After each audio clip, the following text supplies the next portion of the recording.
هاتوا من البوراك واقيلا نروحوا نديروا هاد المملحه اللي تجي في الكوشه، تقدروا تقولوا بوراك تركي، ورايحين نديروها غير بلاباط فيلو، تجي بزاف سهله خفيفه وبزاف بنينه. السلام عليكم.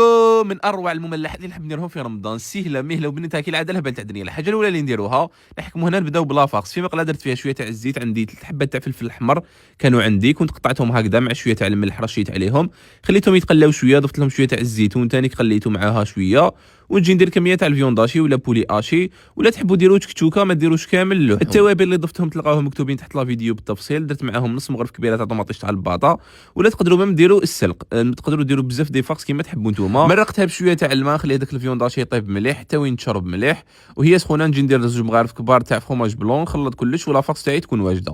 نروح نجيب هنايا 2 مغارف كبار تاع السمن، كالعاده نستخدم تاع روايه اللي نستخدموا للملح والحلو، ديت منه 2 مغارف كبار درتهم هنايا في كاسرونه وحطيتهم يذوبوا فوق النار.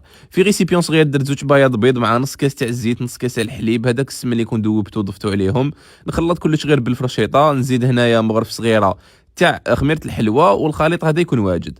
نروح نجيب سنيوه اللي كنت فرشت فيها بابي كويسو، نجيب هنايا لاباط فيلو، دائما نقول لكم بلي لاباط فيلو جبدوها من فريجيدار، خلوها تريح تدي درجه حراره الغرفه باش تخدموا بها باش ما تكسرش معاكم. نحكم الورقه الاولى ندهنها هكذاك بهذيك الخليط، نزيد عليها ورقه واحده اخرى وندهنها مره واحده بهذه الطريقه، معناتها كل حربوش راح يدي لنا 2 ورق تاع لاباط فيلو. نجي ندير لافاكس تاعي من تحت بهذه الطريقه، ندير لها شويه تاع فروماج غابي اختياري كيما حبيتو، ونروليها مليح هكذا، راح تترولى معكم بكل سهوله. نحطها ديريكتومون في السنيوه، دسيو ديروهم بعد على بعضياتهم باش كيطيبوا يخرجوا شابين. هذاك الخليط اللي قاعد لي نضيف له هذاك صفار البيض اللي كنا نحيناهم في الاول، نخلطهم كامل مع بعض، ونجي ندهن الحبات بهذه الطريقه من الفوق، وندخلهم يطيبوا على 180 درجه حتى وين يتحمروا من التحت ومن الفوق باش تخرجوهم يخرجوا بزاف خفاف وهايلين. نتمنى تجربوهم وصحه فطوركم.